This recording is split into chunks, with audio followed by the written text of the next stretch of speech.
दोस्तों, जहां एक तरफ बॉर्डर पर फेंसिंग के काम को लेकर भारतीय सेना और बांग्लादेशी सेना आमने सामने आ चुकी है, दोनों देशों की तरफ से एम्बेसडर को तलब किया जा रहा है, तो वहीं दूसरी तरफ तुर्की की तरफ से बड़ा स्टेटमेंट सामने आया और उनकी तरफ से कहा गया है कि जो भारत की भूमिका बांग्लादेश में थी और बांग्लादेश की जो डिपेंडेंसी भारत के ऊपर थी, हम उसको दूर कर देंगे, जिसके तहत दोनों देशों के बीच एक बड़ी डिफेंस डील साइन होने जा रही है। इन दोनों खबरों के बारे में इस वीडियो में डिटेल में बात करने वाले हैं, इसीलिए वीडियो को अंत तक जरूर देखिएगा। साथ ही डिफेंस और वर्ल्ड अफेयर से जुड़ी डेली अपडेट के लिए नीचे दिए गए सब्सक्राइब बटन को प्रेस कर बेल आइकन को जरूर दबा लें, जिससे हमारी डेली ऐसी वीडियो आप तक सबसे पहले पहुंच सके। तो चलिए शुरू करते हैं इस वीडियो को। भारत और बांग्लादेश के रिश्ते हाल के दिनों में काफी खराब हुए हैं। इस बीच बांग्लादेश की सरकार तुर्की के साथ अपने रिश्तों को मजबूत कर रही है। बांग्लादेश के मुख्य सलाहकार मोहम्मद यूनिस ने 9 जनवरी को तुर्की के व्यापार मंत्री और कई अन्य प्रतिनिधियों के साथ मुलाकात की थी। मोहम्मद यूनिस ने बांग्लादेश को दुनिया का 8वां सबसे ज्यादा आबादी वाला देश बताया।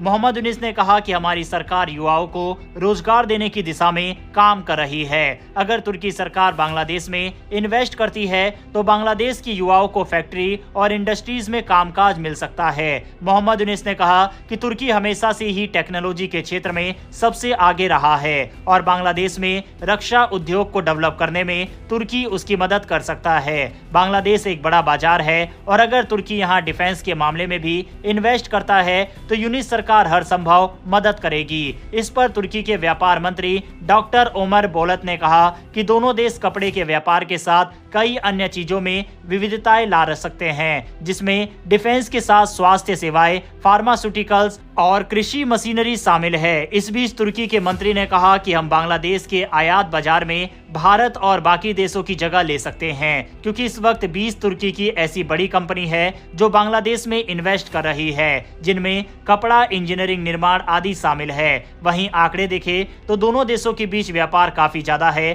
2023-24 में बांग्लादेश ने तुर्की से $581 मिलियन का इंपोर्ट किया था, वहीं $424 मिलियन एक्सपोर्ट किया था, यानी कि दोनों देशों के बीच $1 बिलियन समथिंग का व्यापार है। हालांकि तुर्की के लिए भी भारत की जगह ले पाना इतना आसान नहीं है, क्योंकि बांग्लादेश के इंपोर्ट एक्सपोर्ट में भारत की हिस्सेदारी 70 से 80% तक है। यही कारण है कि तुर्की के मंत्री ने इतने बड़े दावे तो कर दिए हैं, लेकिन वहां तक पहुंचना इतना आसान दोनों देशों के लिए नहीं होगा।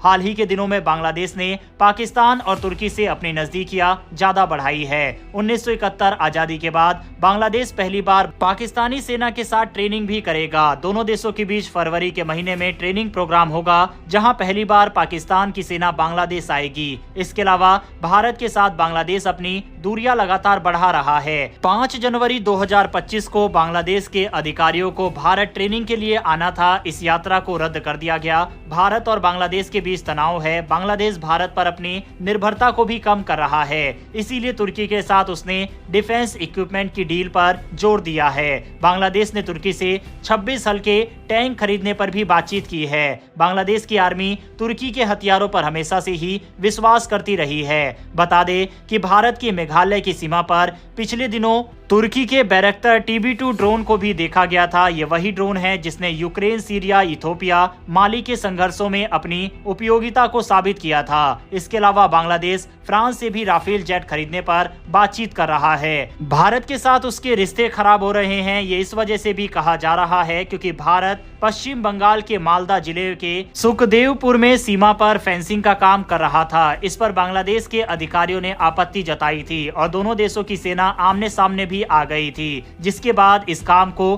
कुछ समय के लिए रोक दिया गया, लेकिन बाद में फिर से इसे शुरू कर दिया गया है। अब इस मामले पर भारत में बांग्लादेश के डेप्यूटी हाई कमिश्नर नूरुल इस्लाम को तलब किया। भारत ने नूरुल इस्लाम को कहा कि बॉर्डर पर जो काम किया जा रहा है वह प्रोटोकॉल के तहत ही हो रहा है। दोनों देशों के बीच हुए सीमा समझौते का पालन किया जा रहा है। भारत ने इस दौरान बांग्लादेश की डिप्टी हाई कमिश्नर को कहा कि बॉर्डर पर जितने भी सिक्योरिटी के उपाय किए जाते हैं वह सब समझौते के तहत हो रहे हैं। इसमें डिवाइस लगाना, बॉर्डर पर लाइटनिंग करना, मवेशियों को रोकना, कटीले तार लगाना, ये सब शामिल है। इसके अलावा भारत सरकार ने इस दौरान बांग्लादेश से हो रही तस्करी के बारे में भी बात की। बता दें कि भारत से पहले बांग्लादेश की सरकार ने भारत के हाई कमिश्नर को भी समन भेजा था, जिसमें बांग्लादेश के विदेश मंत्रालय ने हाई कमिश्नर प्रणय वर्मा को कहा कि बीएसएफ जो फेंसिंग कर रही है वह इलीगल है। बांग्लादेश लगातार भारत पर आरोप लगा रहा है कि बॉर्डर पर द्विपक्षीय समझौतों का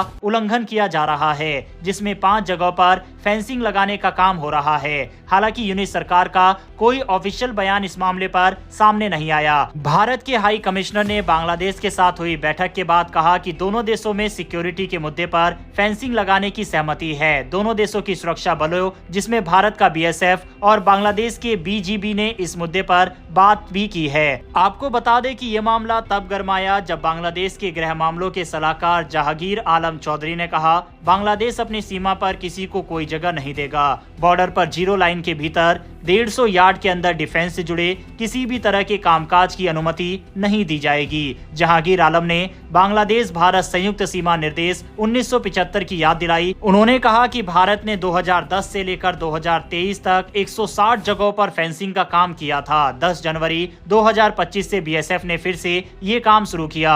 इसमें 5 जगह पर विवाद है। वहीं भारत अब बांग्लादेश की एक न सुनते हुए फेंसिंग का काम अभी भी जारी रखे हुए है, जिस वजह से बांग्लादेश और भी ज्यादा बौखलाया हुआ है। साथ ही भारत की तरफ से भारत के कई राज्यों ने बांग्लादेश में सामान भेजना भी बंद कर दिया है, जिस वजह से भी बांग्लादेश के व्यापारियों को काफी नुकसान सहना पड़ रहा है और कई चीजों में किल्लत का सामना बांग्लादेश की जनता और व्यापारियों को करना पड़ रहा है। बहरहाल दोस्तों, इस वीडियो में इतना ही। इस खबर के ऊपर अपनी राय कमेंट बॉक्स में लिखकर बताइएगा। इन्फॉर्मेशन और वीडियो पसंद आई हो तो वीडियो को लाइक करके हमारी आने वाली डेली ऐसी वीडियो के लिए चैनल को सब्सक्राइब कर बेल नोटिफिकेशन अवश्य दबा ले। फिर मिलेंगे ऐसी एक नई वीडियो के साथ। धन्यवाद। जय हिंद।